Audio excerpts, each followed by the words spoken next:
नमस्कार। नलिनी पाठशाला में आप सभी का स्वागत है। आज मैं आपको कुछ व्याकरण के बारे में बताने आई हूं। जैसे कारक। कारक माने सहायक क्रियाओं के रूप में भी देखा जाता है। सबसे पहले हम पढ़ेंगे परिभाषा। संज्ञा या सर्वनाम, अब ये दोनों तो आपको मालूम ही होगा। संज्ञा होता है किसी वस्तु, व्यक्ति या स्थान के नाम को संज्ञा, और सर्वनाम होता है संज्ञा के बदले में आने वाले शब्द सर्वनाम। संज्ञा या सर्वनाम के जिस रूप से उनका संबंध, उनका मतलब वही संज्ञा या सर्वनाम का संबंध क्रिया से संबंध को सूचित करता है। क्रिया से संबंध को सूचित करता है। अब यहां पर देखा जाए तो क्रिया, क्रिया माने किसी काम का होना या करना पाया जाए।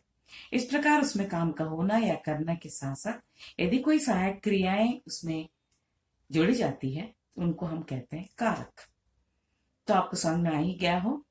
तो कारक के भेद, कारक के भेद 8 हैं विभक्तियों के साथ। सबसे पहले मैं उनके भेद बता दूं। कर्ता, कर्म, करण, संप्रदान, अपादान, संबंध, अधिकरण, संबोधन, ये है कारक। इनके विभक्तियों के साथ ये कहलाते विभक्ति। कर्ता ने कर्म को करण से, संप्रदान को के लिए, अपादान से, संबंध का की के री रे, अधिकरण में पर, संबोधन ए हे अरे ओ, ये कहलाते हैं विभक्तियां। अब सबसे पहले कारक का पहला भेद कर्ता। कर्ता होता है काम करने वाला, सूचित करने वाला। जैसे कर्ता ने, राम ने दरवाजा खोला, राम ने, राम हो गया कर्ता जो काम कर रहा है। क्या कर रहा है? दरवाजा खोल रहा है। तो इस प्रकार कर्ता का एक उदाहरण है, राम ने दरवाजा खोला। राम हो गया है सूचित करने वाला, या कर्ता हो गया जो काम कर रहा है, वो उसने दरवाजा खोला। राम के दरवाजा खोला, राम से दरवाजा खोला, राम के, ऐसा कुछ अलग से कुछ नहीं आएगा क्योंकि राम करता है, इसलिए राम ने दरवाजा खोला। दूसरा आएगा कर्म को। कर्म माने काम, काम की सूचना होती है। यहां पर उदाहरण के लिए, मैंने रामू को बुलाया। मैं मतलब कर्ता, कर्ता के साथ ने लगा हुआ पहले से ही। रामू को बुलाया, किसे बुलाया? रामू को। तो यहां पर काम दिखाई दे रहा है, किसी को बुलाने का काम। तो इस प्रकार काम की सूचना हो रही है। रामू को बुलाया, रामू पर बुलाया, रामू के बुलाया। इस प्रकार कोई दूसरा सहायक क्रिया नहीं लगेगा। ये हो गया कर्म। तीसरा करण। करण से, कार्य पर जिसका उपयोग हो, या जिस वस्तु या जिस किसी भी वस्तु का उपयोग होता है, कार्य करने पर जो कारण बनता है उसे कहते हैं कर्ण। कर्ण कारक। जैसे उसने लाठी से कुत्ते को मारा। उसने, उसने यहां पर संज्ञा या सर्वनाम के बाद में, उसने लाठी से कुत्ते को मारा। लाठी से, लाठी हो गया जिसका उपयोग हो रहा है, कार्य में जिसका उपयोग हो रहा है। लाठी यानी छड़ी से कुत्ते को मारा। किसे मारा? कुत्ते को मारा। इस प्रकार करण हो गया कार्य पर जिसका उपयोग हो रहा है। लाठी का उपयोग हो रहा है कुत्ते को मारने के लिए, लाठी का उपयोग किया जा रहा है। इस प्रकार उसने लाठी से कुत्ते को मारा। तो ये हो गया करण से। चौथा हो गया संप्रदान को के लिए। यदि मोटे मोटी भाषा में देखा जाए या मोटे शब्दों में कहा जाए, जिसके लिए काम किया जा रहा। उदाहरण के लिए, मैंने पिता के लिए घड़ी लाई। मैंने किसके लिए लाई घड़ी? पिता के लिए। तो यहां पर के लिए संप्रदान हो गया, जिसके लिए काम किया जा रहा है वो हो गया संप्रदान। न यहां पर करता है, न कर्म, न करण या संप्रदान। यही है कि मैंने किसके लिए ये काम कर रही हूं। इस प्रकार हो गया मैंने पिता के लिए घड़ी लाई। अब हो गया अपादान। यहां पर देखा जाए तो अपादान की विभक्ति भी से है और करण की विभक्ति से है। करण तो जिसका उपयोग किया जाता है, कारण जिसका उपयोग कर्म करते समय जिसका उपयोग किया जाता है। बट अपादान यहां पर किसी स्थिर वस्तु से अलगाव किसी स्थिर वस्तु से अलग, कोई भी स्थिर वस्तु से कुछ चीज का अलग होना, उसे कहते हैं अपादान से। पेड़ से पत्ते गिरते हैं, पेड़, पेड़ हो गया यहाँ पर संज्ञा के रूप में एक पेड़, पेड़ से पत्ते गिर रहे हैं।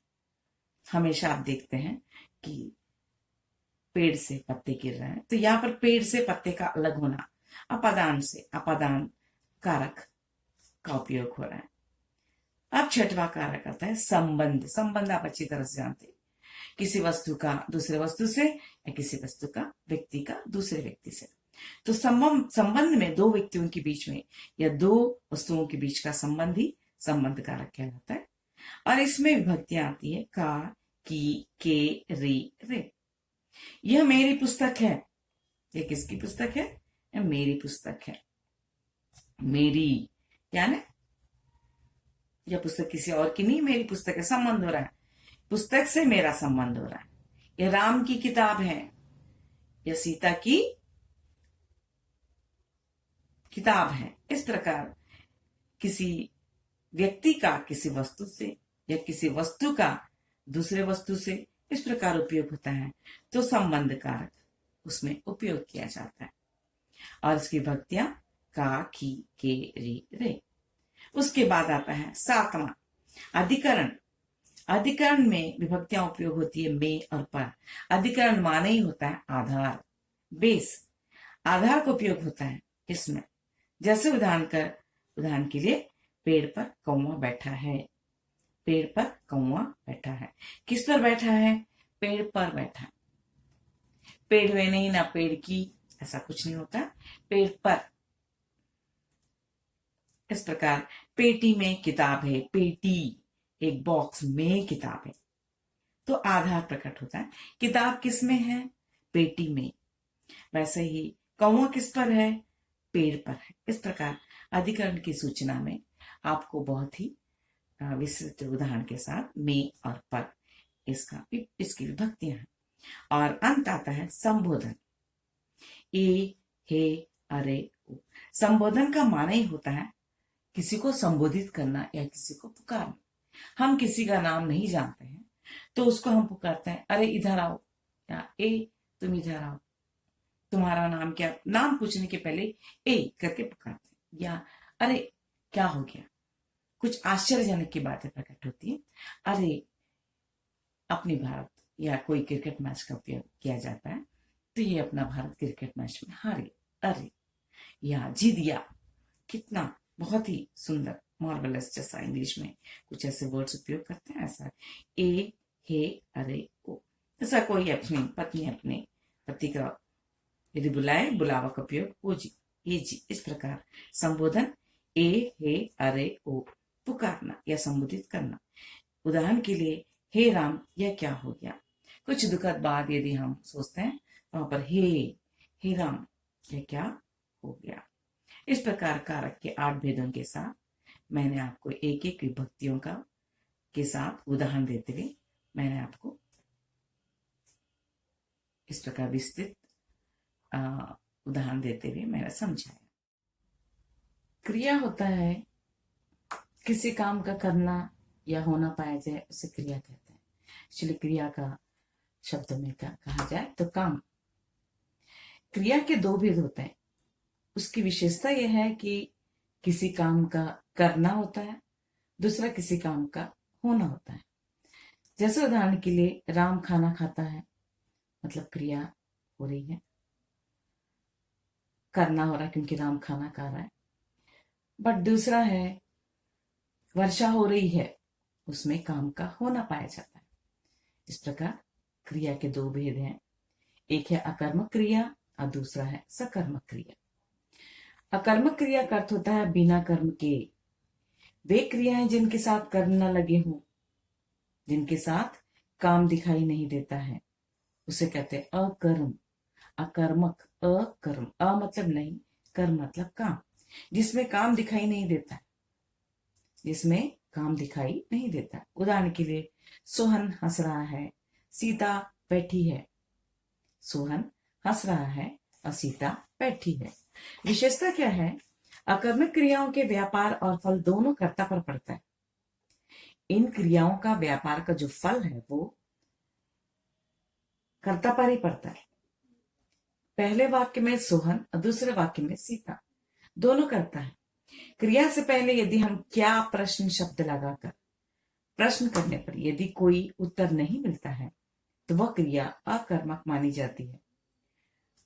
उदाहरण के लिए, क्या हंस रहा है, क्या बैठी है। तो इस प्रकार आपको कोई उत्तर नहीं मिलेगा, इससे यह क्रिया अकर्मक हो गई। और दूसरा है सकर्मक क्रिया। सकर्म, स मतलब साथ, कर्म मतलब कर्म के साथ यदि कोई क्रिया होती है, कोई काम होता है, उसे कहते हैं सकर्म क्रिया। सकर्म करता है कर्म के साथ। वे क्रियाएं जिनके साथ कर्म लगे तो क्रिया का फल कर्म पर पड़े, उन्हें सकर्म क्रिया कहते हैं। जैसे मां ने पत्र लिखा है, राम ने खाना खाया। इसकी विशेषता यह होती है क्रिया के साथ क्या, किस और किसको, क्या, किस और किसको प्रश्न करने पर यदि उचित उत्तर मिले तो वह क्रिया सकर्मक मानी जाती है। मां ने क्या लिखा, राम ने क्या खाया। उदाहरण के लिए मैं बता रही, मां ने क्या लिखा और राम ने क्या खाया। उत्तर हमें मिल जाता है पत्र और खाना। इस प्रकार क्रिया के भेदों के साथ मैं यहाँ पर अपना ये छोटा सा व्याकरण का पाठ समाप्त करती हूँ। धन्यवाद।